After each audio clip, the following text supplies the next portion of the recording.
Have you ever wondered why can't we just write any chemical equation the way we want? Why does it have to be balanced? Let's find out by looking at a simple reaction.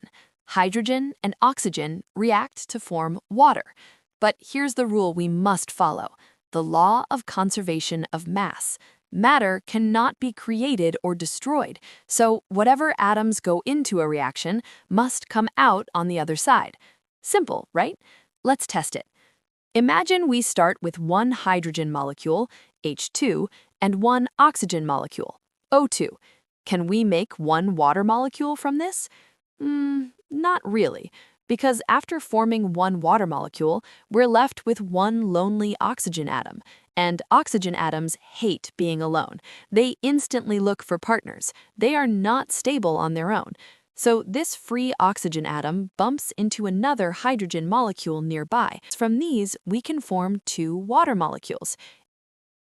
So when we start with two hydrogen molecules and one oxygen molecule, everything fits beautifully. No atoms left behind, no leftovers, no wastage.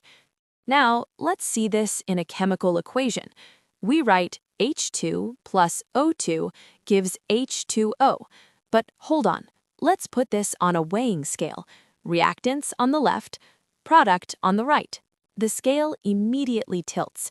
Something is not equal. Let's count the atoms. Left side, 2H, 2O. Right side, 2H, 1O. One oxygen atom disappeared, but atoms can't disappear. Remember, conservation of mass. We cannot add extra oxygen atoms on the product side. Why? Because oxygen gas is not formed in this reaction. The only product is water. So we're not allowed to add new substances. We can only adjust the number of molecules. That's the golden rule. Let's try this. Add one more water molecule to the product. H2 plus O2 gives 2H2O. Now count. Left, 2H, 2O. Right, 4H, 2O. Oxygen matches, but hydrogen doesn't. The right side has 4 hydrogen atoms. So let's add one more hydrogen molecule to the reactant side.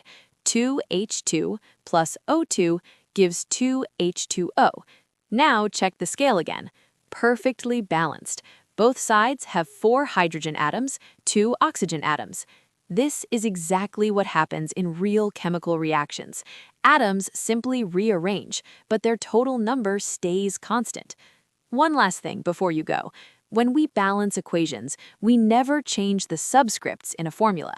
Changing subscripts changes the substance itself, and that changes the entire reaction. We only adjust coefficients, which change the number of molecules, not the identity. Now it's puzzle time. Your challenge is to find the minimum number of whole molecules needed to make the product. Here's the unbalanced reaction. Fe plus H2O forms Fe3O4 plus H2. To make Fe3O4, we need 3 iron atoms and 4 oxygen atoms. Oxygen comes from water, so we take 4 water molecules. These 4 water molecules bring 8 hydrogen atoms, which form 4 H2 molecules. We set the coefficient of hydrogen to 4. Now, all atoms are balanced perfectly. Final balanced equation, 3Fe plus 4H2O forms Fe3O4 plus 4H2. You can balance the equation using these rules. Count the atoms on both sides, adjust the number of molecules or coefficients without changing subscripts. This same equation is unbalanced again for you to solve step by step. The previous method helps you visualize the process and understand why we balance equations, while the second method lets you calculate confidently without making any mistakes. Your turn.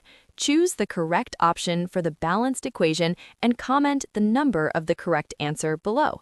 Also comment which method is easier for you, visualizing or counting atoms. Did you crack the puzzle?